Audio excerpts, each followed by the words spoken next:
Excellent. Thank you so much. Let's make a start and we'll do some formal introing just now. But just want to say Assalamu alaikum to everyone who has attended tonight and who is listening to the recording.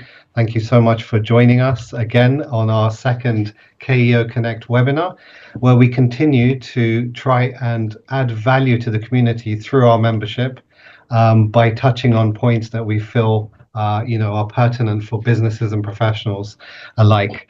So today we've got Ammar Farishta is joining us, a really valuable member of the community, and he's joining us to talk to me about something I'm super passionate about, which is HR and workplaces and leadership. So should be a really exciting and high energy conversation today. So Ammar, thank you so much for joining us first and foremost. No worries, my absolute pleasure, and thank you for the invite. It's you're absolutely right. It's something that I'm tremendously passionate about. It's people more than anything else, right? And I Absolutely. think that's certainly what unites us. So yeah, thank you very much once again. No, Alhamdulillah. It's great to have you. And I know we've had many a vibrant conversation offline as well. So it's a real pleasure. Amar, before we start, I wanted to introduce you to the audience and to our fantastic community who may not have come across you. So I know you come from a HR background. You've been head of HR. And now you're running your own business. You've started your own business in vehicle leasing. So really interesting journey. First and foremost, give us a bit of a background about your HR journey, and then I'd love to understand what got you into vehicle leasing because it's quite a change, or maybe not. But yeah, it'd be lovely to hear your why and how you got into that. Oh, hello. Oh, can you hear us? Sorry, Zameer, can you hear me? I can hear you. I can you Yeah, hear? okay, lovely. You Yeah. just froze at the crucial moment. I think you just Ah, said there's sorry. something you wanted to hear from me. So my journey into HR, and then there was one more thing you mentioned, I think. Yeah, and then your transition into your own business, being vehicle leasing, and why you've taken that path, and what we have to look ahead to. Yeah, absolutely. So I'll tell you a little bit about my educational background. So I come from um, a very interesting place to start, I suppose, is failure more than anything else. So it's an odd place to start, but I'll explain to you why. I was convinced that I wanted to go down the very traditional a sort of koja career, let's put it that way. So that typically tends to be either a doctor or an engineer or perhaps a lawyer. But you know, I was very keen to go into pharmacy and pharmacology to be very precise. So I studied pharmacology initially speaking at university. It turns out that doing a job, the same job every day, 9 to 5 in a lab for years on end, without a potential end result and hardly any human contact, was something that was utterly dreadful for me. It filled me with dread. It filled me with fear. I didn't enjoy it whatsoever. And I ended up actually failing my second year at university. Now, having sought the advice of a careers counselor within our community, and him doing an assessment with me, it turns out I like to have a different challenge every day. It turns out I'm not a typical 9 to 5 person. In fact, I'm actually more productive at night, and hence why this webinar's timing at 9 o'clock I think suits me very, very nicely. And on top of that, the one thing that he said the most is that it's really, really clear that you're actually a very empathetic person. You're someone who can connect with people on a deeper level. You genuinely want to change people's lives. I can see that. Um, so why don't you try your hand at business? Something which not only can benefit you personally, but at the same time can benefit other people as well. I said, okay, fine, why not? Let's do that. And so I did a degree, initially a foundation degree in business and human resource management. I then later on topped that up to a BA in business administration, and I went on to get a level 5 in L&D, learning and development, which I suppose is HR's younger sister, you could say. So that's the route that I went down. And I had initially set up my own ice cream franchise. I later moved on to become an operations manager at an HGV training company. And throughout these various different aspects of my career so far, has always been this idea of helping people, talking to people, supporting other people. That's really what it's been all about. And it wasn't until I was actually facilitating the Coach Leadership Development Program that I had a participant come onto that program who was so inspired by the facilitation team and by the work that I did with Coach that he actually wanted to headhunt me for the role of head of HR at his car dealership. Now, initially, I pushed back a little bit. I said, "Look, I'm very happy in my role at the moment," but ultimately, it became something that was too good to say no to, and he gave me an offer I couldn't refuse. And ultimately, at the end of the day, it meant that I went into a role which was the head of HR and well-being, to be precise, at a car dealership. In fact, it was at three sort of companies put together, 35 employees altogether, a real sort of whirlwind of activities every day. And I thoroughly enjoyed it. So that was something that I did as far as sort of my background in HR is concerned and my journey into it.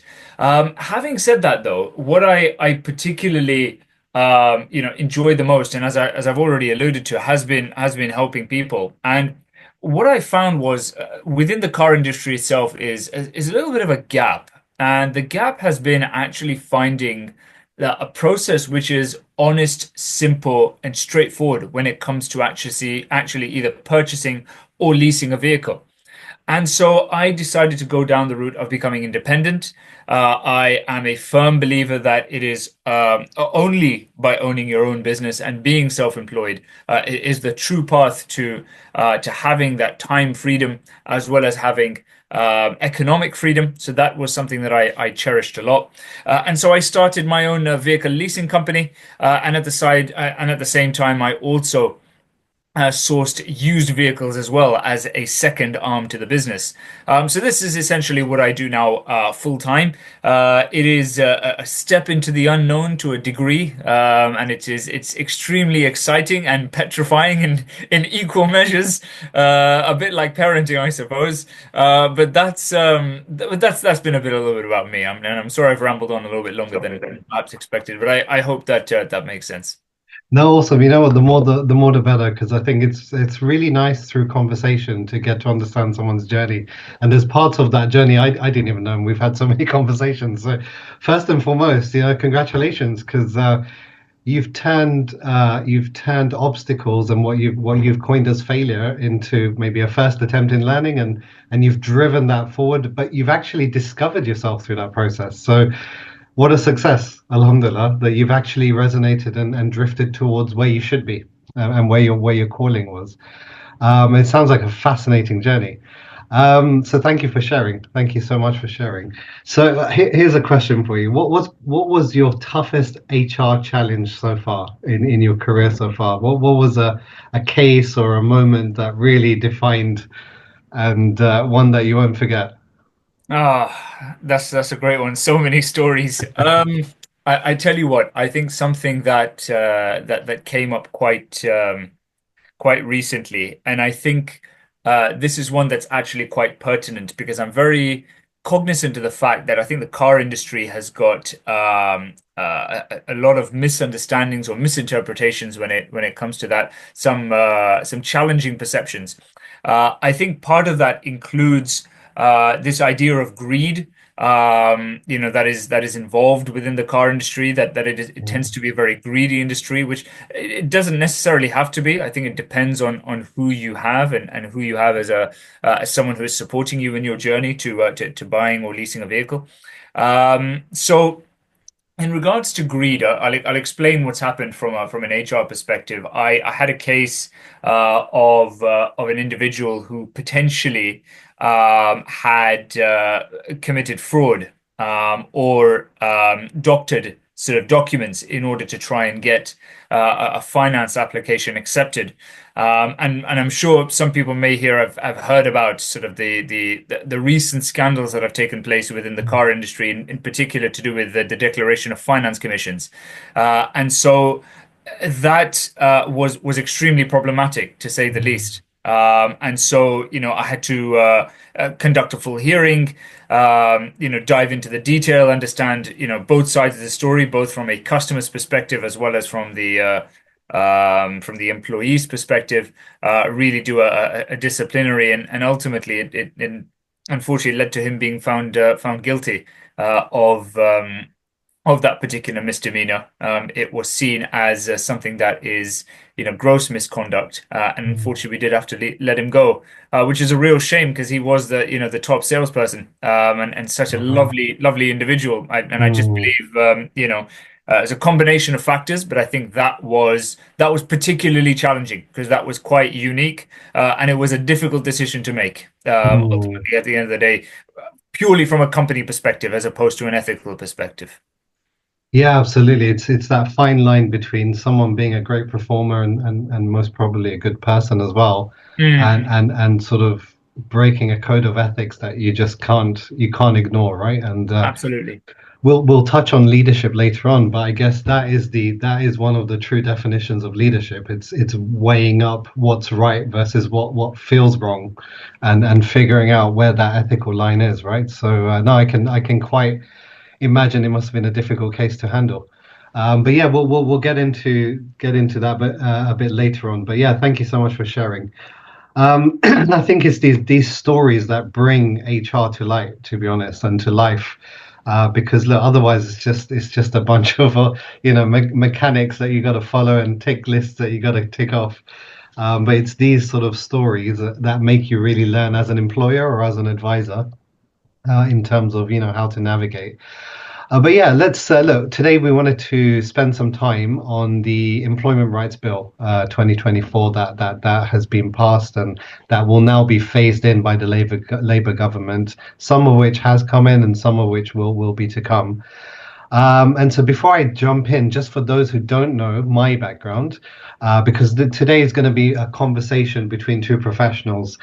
So just to give a little bit of background myself, I'm a solicitor who specializes in employment law and HR. I run my own HR consultancy, and I'm really passionate about helping workplaces become super connected, super engaged, and for leaders to take the responsibility of driving their employees through that journey that they share with them.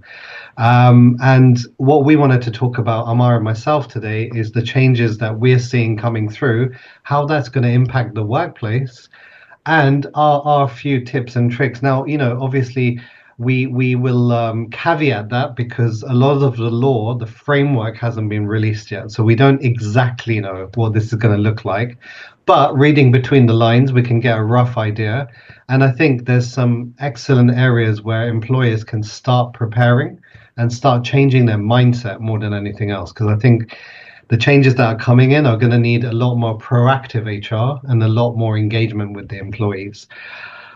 So yeah, just to kick off, Amar, if that's okay, I'm going to talk about something that I feel is one of the key areas that's coming in, and that's what they've coined as day one rights for unfair dismissal. Now, giving some background, um, to date, and it's changed a few times over the years, but certainly in the last few years, an employer can engage an employee, and they effectively have a 24 months. It's a 2-year clock ticking. After which point the employee can then bring a claim of unfair dismissal. So to explain to our audience, without getting too technical, a fair dismissal is based on one of five factors, and the ones that you've usually heard of are redundancy, capability, conduct. There's an area called some other substantial reason, which is things like, it could be work permits, it could be, like the fraud case, it could be a breakdown in communications. So these are some of the fair reasons that you can dismiss someone. Now, to have a fair dismissal, you've got to follow a process, usually a disciplinary process, and that will usually include some warnings, some objective settings, and it takes a bit of time. The advantage for the employer pre 24 months, so within those first 24 months, is you can effectively dismiss someone by giving them the notice and off they go, as long as it doesn't fall in a discriminatory area or it doesn't breach one of their basic rights like well-being, health and safety, etc., that sort of thing. But effectively, if you didn't get on, if they weren't performing, you would bring them in a room. It's not working out. Here's your letter. I'll pay you your notice, or you can work your notice, and off you go. Now that's going to be scrapped from late next year, which means that from day one, employers have to be really careful about their recruitment processes more than anything else, because the last thing you want is an employee to come through the door that you're not quite aligned with, that doesn't quite fit the culture. Now, of course, you can't know all these things unless you know them and you get to know them. But there's a bit more of an emphasis now on knowing the person walking through the door.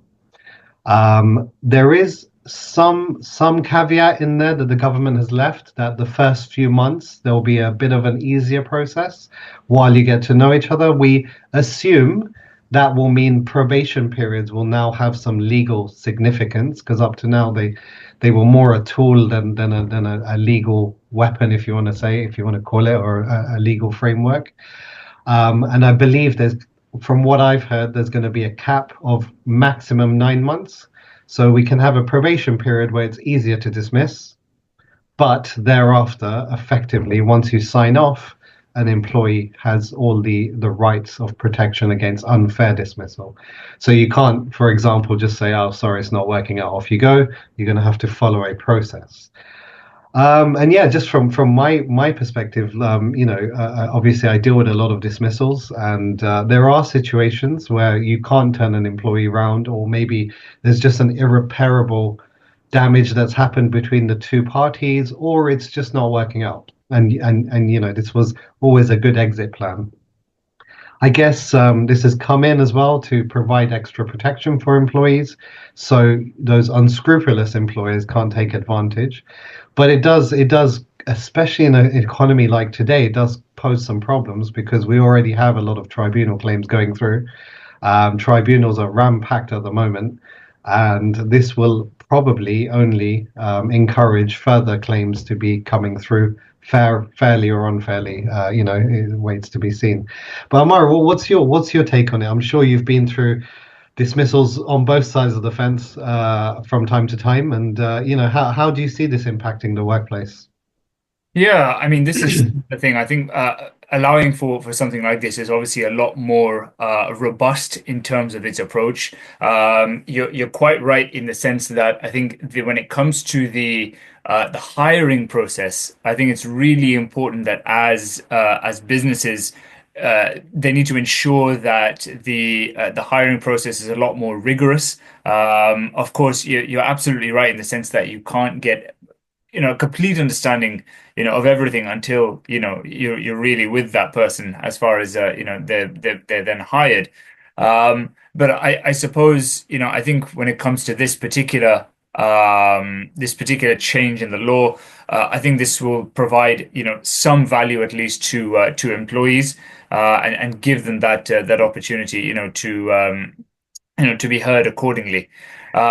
I think it's just very, very important for employers to make sure that when it comes to the hiring process, that those background checks I think are really, really important. I find that is usually something that is overlooked, in particular when it comes to things like references. So that I think is quite important. So just to ensuring that those references are in place, and making sure you have sort of cross-reference before you make a decision when it comes to hiring the right person. Mm. No, I think that's a really good insight. And Amar, I just wanted to pick your brain on something that I know you have a lot of depth of experience on, and that's the personality testing side of things. So we'll touch on the leadership development program later on, and I know there's a segment in there that can easily be transferred into a recruitment process. What are your feelings on the power of those personality tests pre-hire, and how have you seen that manifest into a better way of understanding the person coming in? Yeah, it's fascinating. So just to provide a little bit of context, perhaps, when it comes to personality testing, what it essentially is a method of trying to understand how a person operates. How do they think? How do they take in information? How do they process that information? And as a consequence, how will that impact not only that person and their productivity, but how will that impact the wider team and how they work with that team? And so it's a method of testing that individual. Now, there are a wide variety of different personality tests that are out there in order to do this. The most common being what's known as MBTI or Myers-Briggs Test Indicator. It's the most common type of personality testing out there. There is a lot of skewed opinion on both sides of the fence in terms of the effectiveness of MBTI tests. You do have one school of thought that suggests that these are completely and utterly redundant now. And that, for a more modern 2024 recruitment, MBTI tests are very outdated. They are inaccurate. And that the testing method in and of itself can be quite biased because the way the question could be interpreted may be very, very different. There are others who believe quite the opposite, that in fact MBTI is incredibly valuable, is very, very accurate, and in fact is a very, very good, gives you a really good understanding as to a future predictor of that person's performance within a team. And so you find these two different sides. Look, as far as I'm concerned, I find that the most effective way to be able to conduct personality tests is actually through what's known as self-assessment. So by actually asking the candidates a variety of different questions and figuring out not only their answers, but the way they approach those answers, which is in fact more important, gives you an understanding of what their personality is and therefore how it may lead into the team. There are plenty of major corporations, big accountancy firms, for example, that will take this into consideration and utilize this very, very regularly to be able to create what are known as high performance teams. So that is quite a common way to hire people, and I think it can be extremely valuable, albeit it is one segment of the entire puzzle. It is not just simply a be all end all. But it gives you one piece of the puzzle to understand someone before you go ahead and hire them.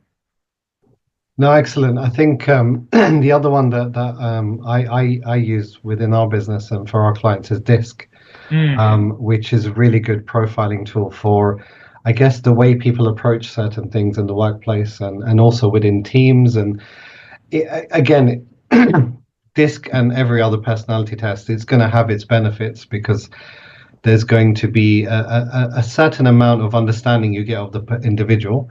But like you said, under pressure, maybe someone skewers the answer, maybe they're trying to impress, etc. So obviously we have to factor that in. I think these type of tests are probably even more powerful once you have the person in situ and you're working with them because there's a sense of comfort then as well. But mm. it definitely does give an indicator. But I think, touching on a point that you didn't quite say, but you kind of said, which I think was very powerful, is perhaps actually the step up needs to be by the recruiters and not by the recruitees. So being able to see that the body language and understand between the line talking and active listening and all these fantastic tools that we should be having as good engagers and good communicators, and being able to flesh out those unseen flags, whether they're good or bad, or should we say green or red, without meaning to label. So I Yeah, think it's a very powerful point that you've sort of flipped it. That the emphasis needs to come from the leaders or from the recruiters or the managers to sort of step up their game in terms of self-development, so they can pick out these points to see, whether candidates are the right fit or not. Uh, absolutely. yeah, Uh, yeah, And yeah, I think, I mean, just to add to that, I mean, a lot of the times, especially when it comes to the initial interview, process, and getting to know someone, and I hate the term interviews, Amir, I have to admit, because it creates this atmosphere of formality, right? yeah, When it yeah. really doesn't have to be. So one of the first things that I generally tend to do is mention to the individual that this is a conversation, and Yeah, it's not good. just us getting to know you, but you getting to know Mm, us. I'm sure you're a talented person, and you've applied to different places, and I'm sure they're all coveting for your, for your skills and for your knowledge and for your experience. And so, as a consequence, it's an opportunity for us to be able to mm, shine as well, and for you to ask your questions. So the moment it's framed in that way, I mm, think what generally tends to happen is the person who is applying, i.e., the recruitee, generally tends to lower their guard a little bit, yeah. talk a little bit more freely, and I think that's the time when you can really assess and get to know them a little bit Mm, better. So that you're quite right, and on top of that, it's having those, again, for lack of a better term, soft skills. yeah. I Yeah. suppose, and I call them essential skills, frankly speaking, because Mm, that's really what they are. It's not just considering the content of what is being said, but how it's actually being mm. delivered, and the context in which it's being delivered in. Yeah, absolutely right. I love what you've just said there. It's changing the atmosphere, so that you can actually get to know each other. And a practice that I've had within my business, again, I totally agree with you. I hate the concept of interviews because I think it's a trigger for myself. 'Cause I remember going to them thinking, "Oh my God, I'm so nervous," and so running my own business, I don't have to do any interviews of my own at least. But yeah, something that I've adopted as a practice within our business. Now, I'm not saying everyone should follow this. You've got to find what works for you. But we generally have up to 5 interviews, but they're all, well, I call them interviews, so 5 meetings, and they're all with a different context. So the first one, I call it the icebreaker. I literally call the person, and usually I find my recruits and candidates on LinkedIn. So I've built a semi warmish relationship by the time we meet for coffee. And that first one is an icebreaker. Tell me about yourself. Tell me about your journey, your why, your purpose, your life. Let's get into it. And we don't talk about the role. The second one is talking about the role, the expectation, and understanding their technical abilities. So deep diving a bit more. The third one will be a get to know you in person in a different context altogether. So if the first one was in the office, the third one will be in a coffee shop. And that will be, just a chat. How have you found the process so far? What do you think of the business? Tell me more about where you want to go in your career. And then depending on how those 3 meetings are, if I'm still unsure, we'll extend it to a couple more. The last one, usually, I do actually adopt the disc at that point, because I feel at that by that point they're pretty comfortable and they're gonna just be themselves, hopefully. So it does give a lot of good insights as well.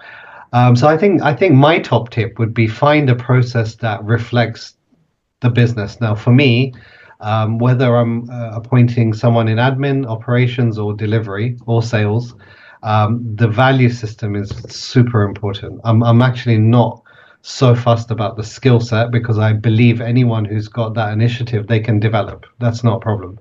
We can build skills. You need a base, but of course we can build on that. But for me, it's the value system. How they approach. Are they a people person? Can they connect with clients?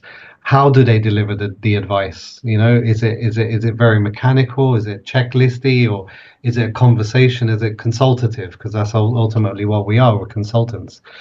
And that's what I'm looking for between the lines. Is how is this person interacting with me?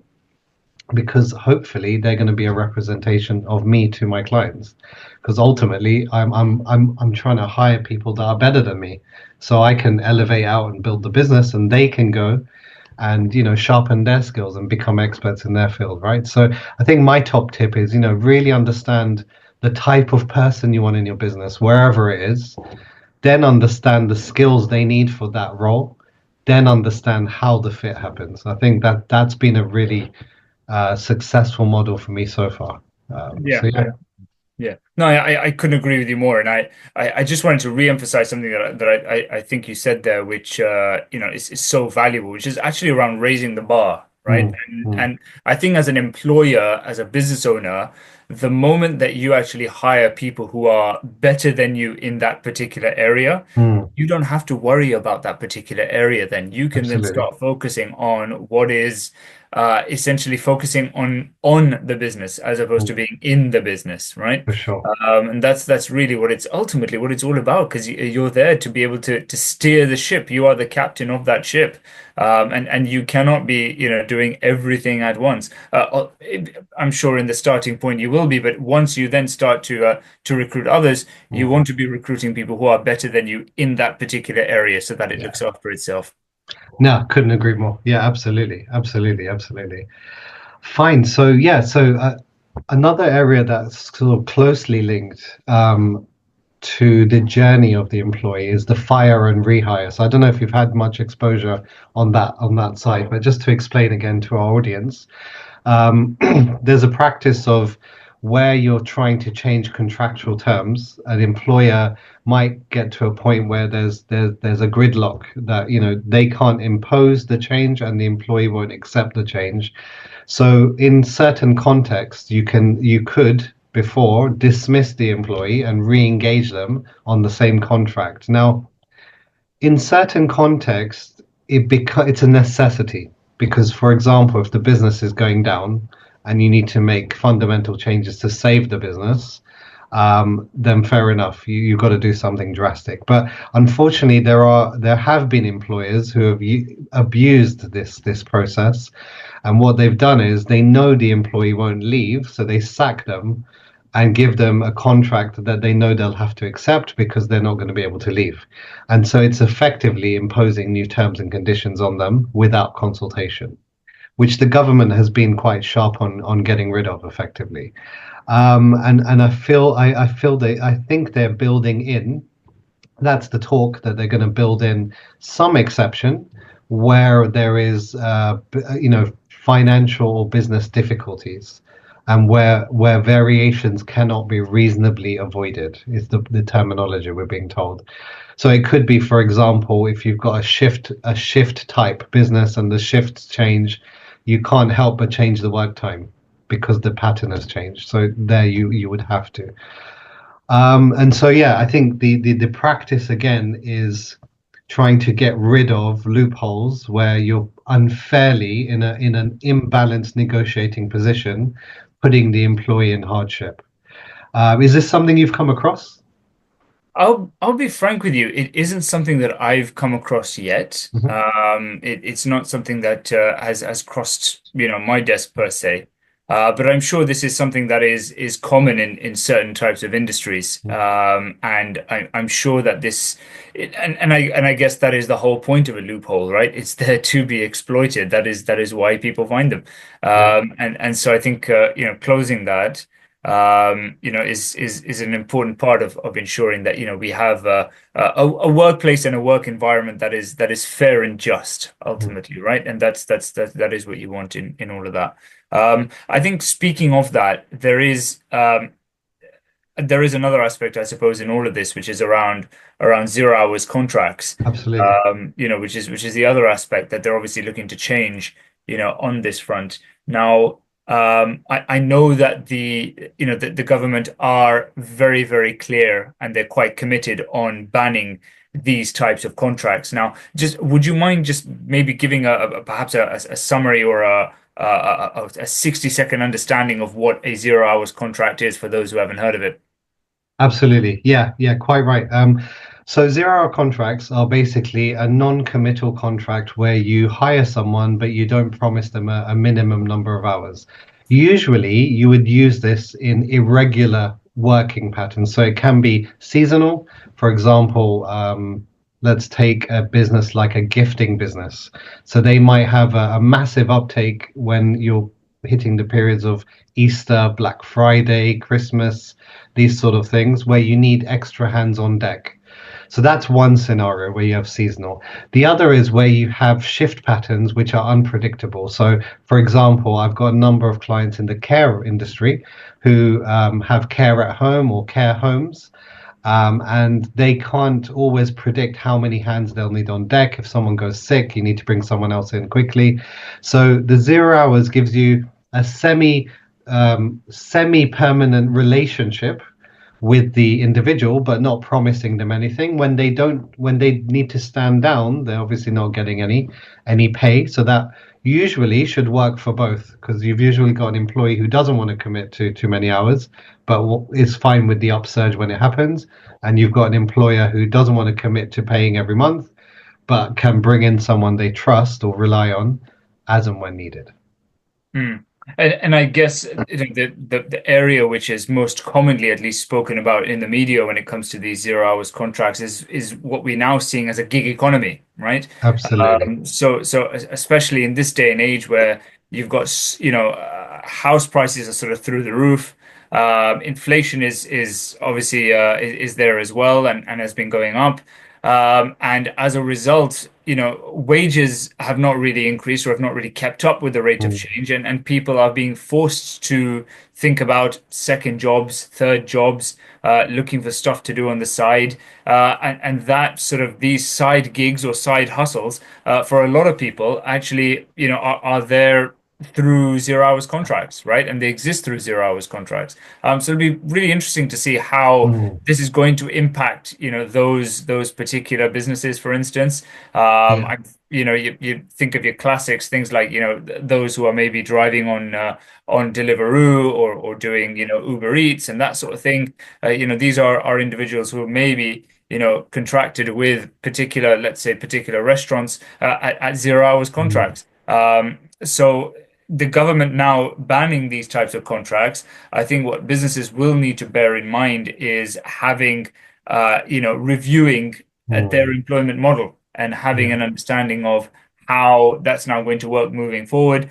Because of course, having that change in approach is going to, of course, impact, service delivery. It's going to impact cost. So these are all factors that they, of course, need to bear in mind. Yeah, absolutely. And I think that's all absolutely indicative of the type of economy we're driving into right now, that it's difficult, it's tough, and people are trying their best to sort of cover their bills and cover their expenses through a number of ways and working really hard for it. Mm, And it is a shame, I've spoken to a number of Uber drivers, for example, delivery drivers who got caught up in the litigation that was ongoing. And the stories you hear where they're like literally scraping the commission, like to the point that you're left with nothing in your hand if you don't do a certain level of mileage in a trip. That's where the exploitative nature really, shows its ugly self.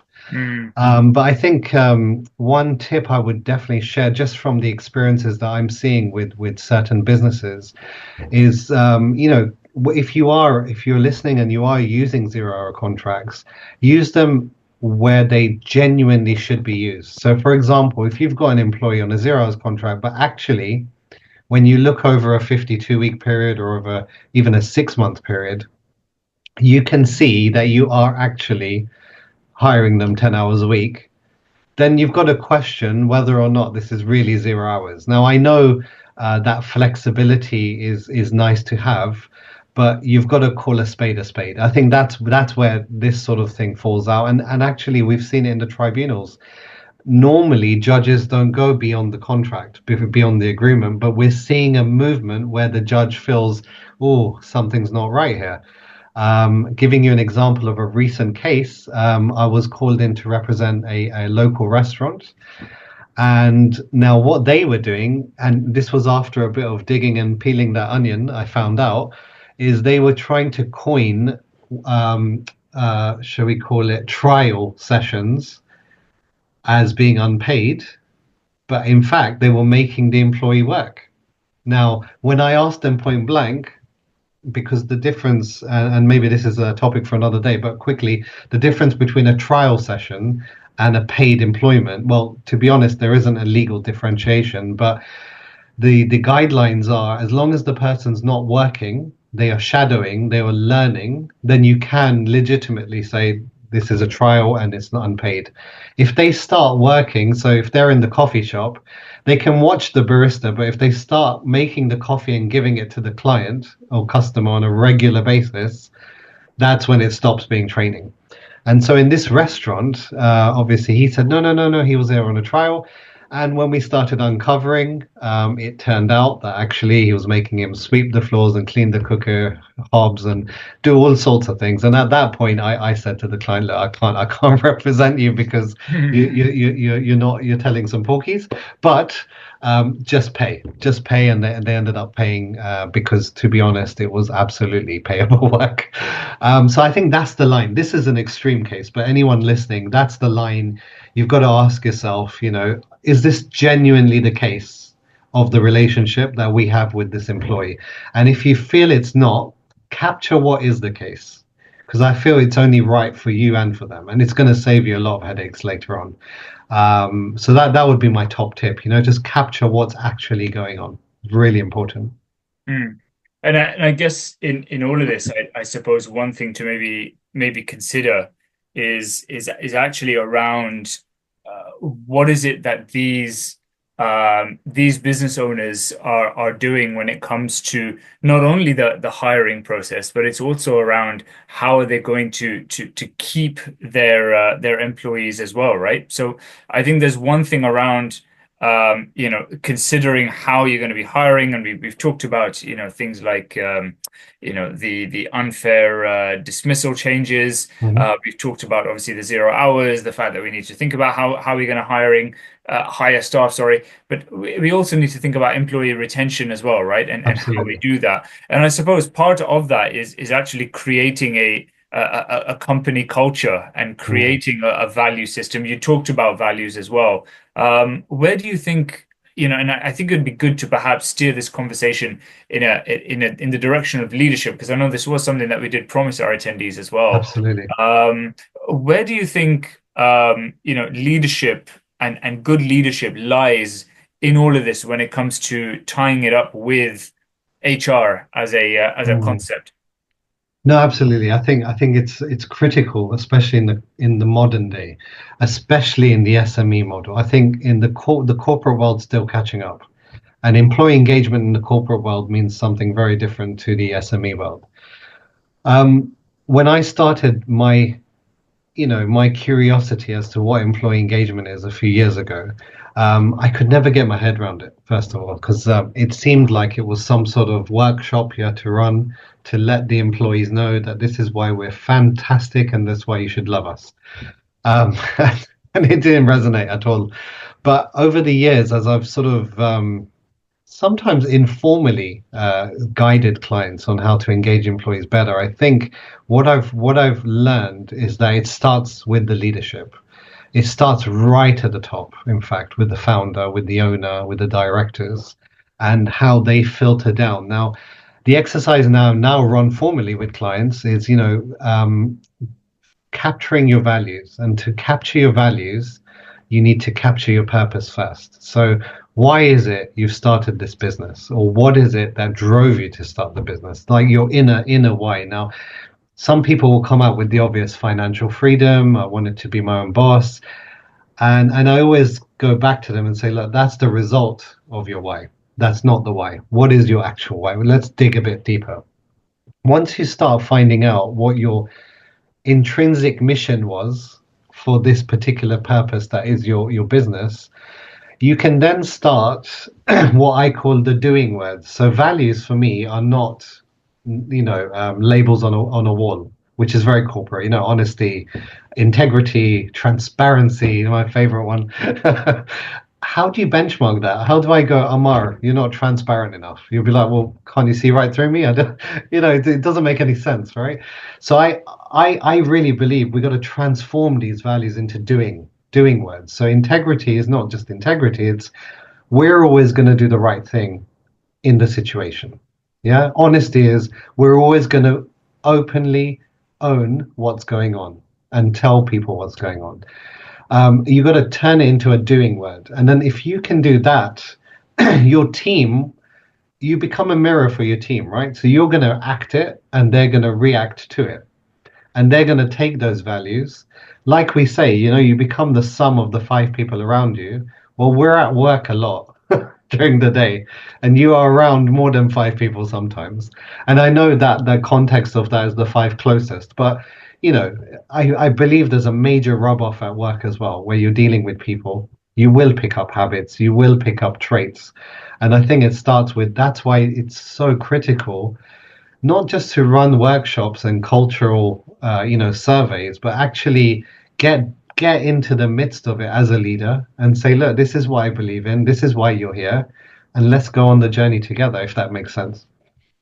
Yeah, no, it certainly does. And I think in all of this, what you're essentially describing is changing a noun to a verb Absolutely. when it comes to the values, Mm, because I suppose this is the thing, right? Values are meaningless unless they're actually put into practice. mm, Unless we actually go around and, do what we say we're going to do, i.e., have that level of authenticity in our values, then and only then will, a company, an organization, a business actually move forward with those values, mm, and be able to utilize those values to be able to steer the direction it needs to steer in. I think a really good example is that story you've mentioned there around, taking on that particular client. mm, Would you take them on or not? And the decision that you decided to make was, I'm not going to take these people on because that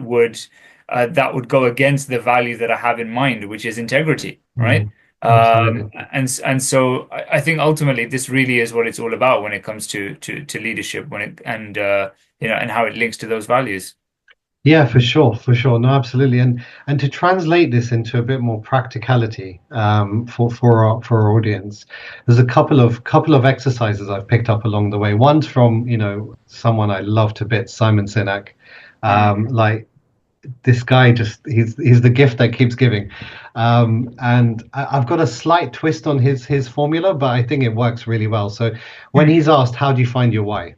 yeah. He talks about going to someone who knows you pretty well, but not like intimately well, Okay. and asking them, "What is it you like about me?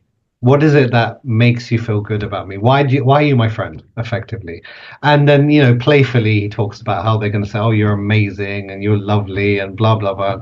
He'll be like, "Yeah, yeah. Why? Keep going." And after, you can turn it into a bit of a game, but after a bit of back and forth, you start getting to the crux of it. Someone might say, "Well, you're always there for me," or whenever I feel down, you're great at making me laugh. You always pick me up. Or whenever I've had a bit of a jam, you jump to my defense.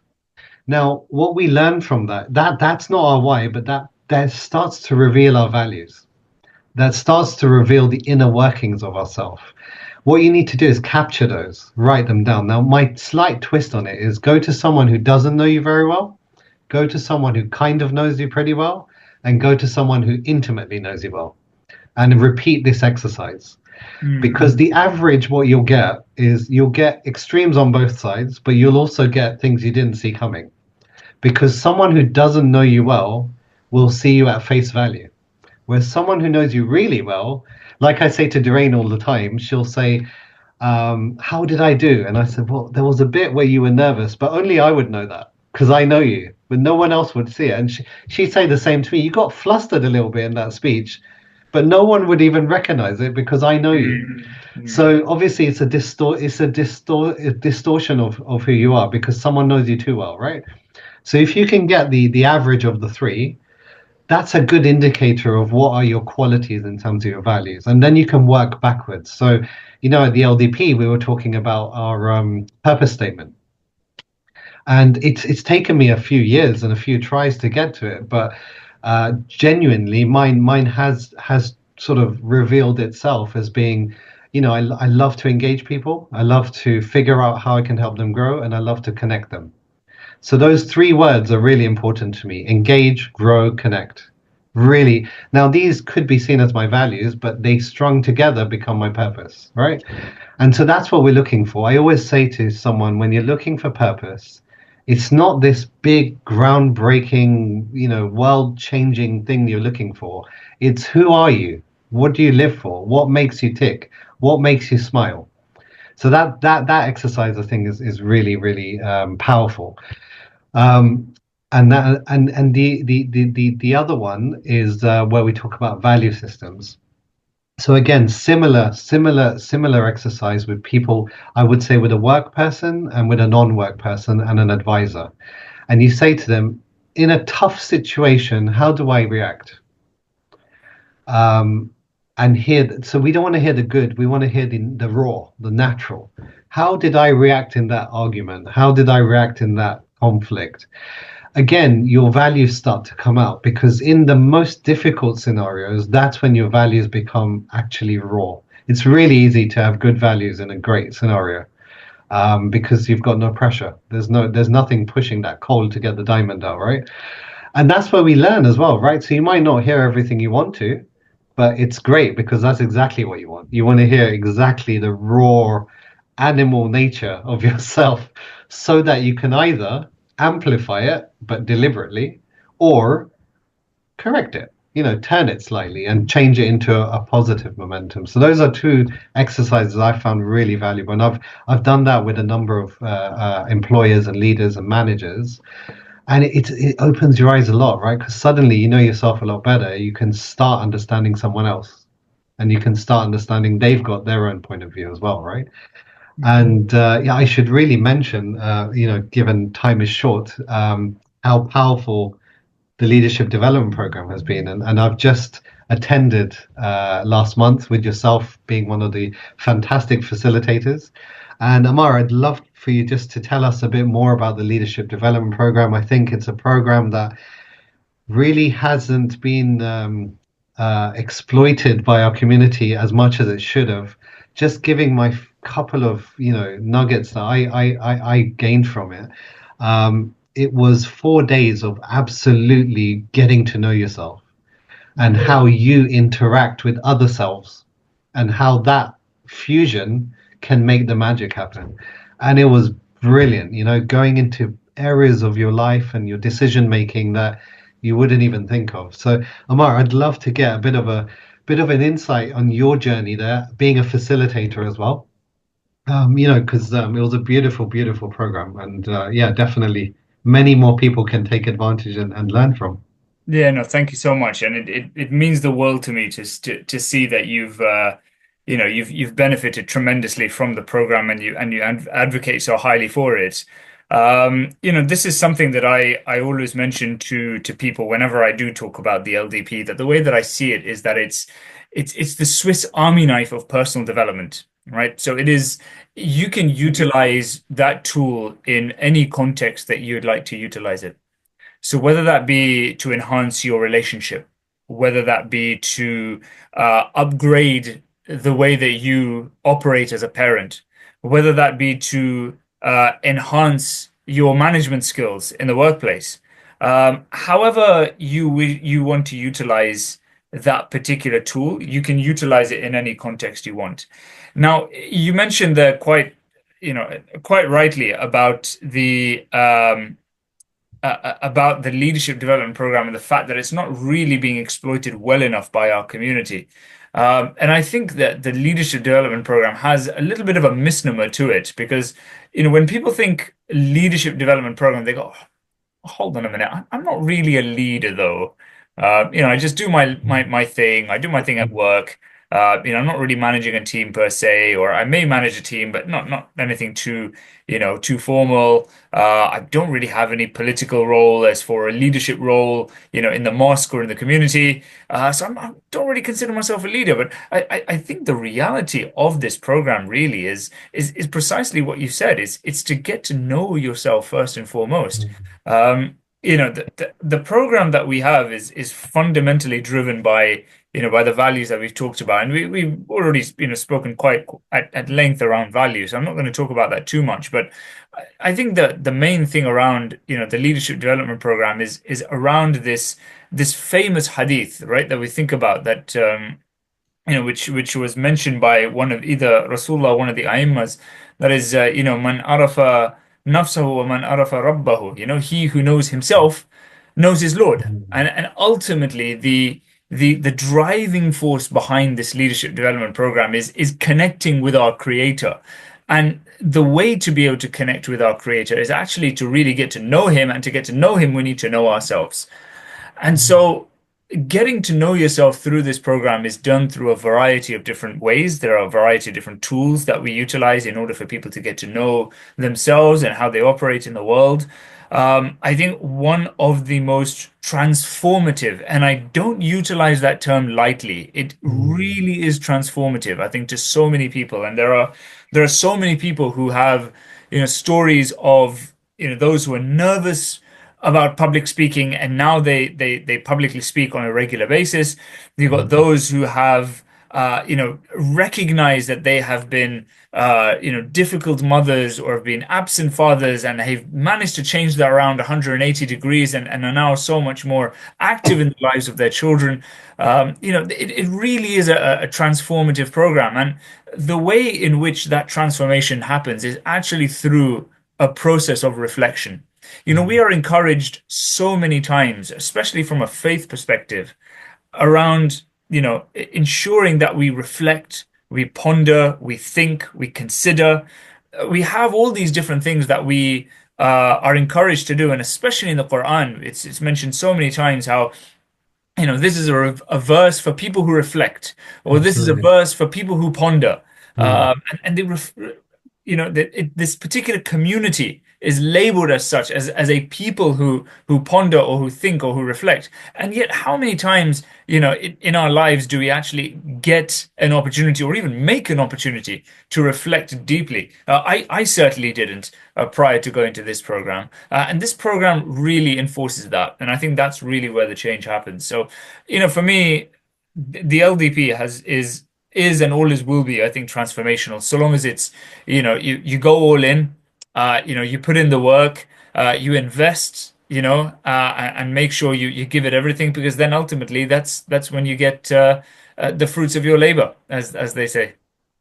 no, I couldn't agree more. I think definitely, the all-in mentality, it made it so much more fun as well, because everyone was there giving their all, the energy, and there was nothing like, you're going to look silly or there's a silly question. It was such a safe space to Mm. just get your insides out, so to speak, and really sort of okay, that probably wasn't the best way of, don't put that as a testimonial, that won't work.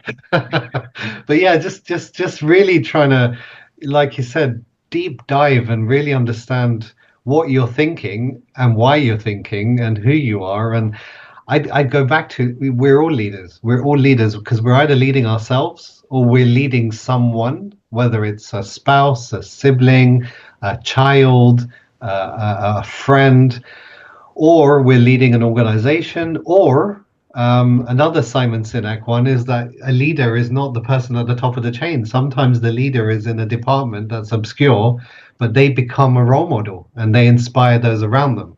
And that is leadership, right? So leadership is not a title, it's a responsibility and it's a mindset, right? And I think the two things that stuck with me, and they were really important even when I went into LDP, and it really reinforced it, was authenticity. So finding your authentic self and really owning that authentic self, and then understanding why you think and feel the way you do.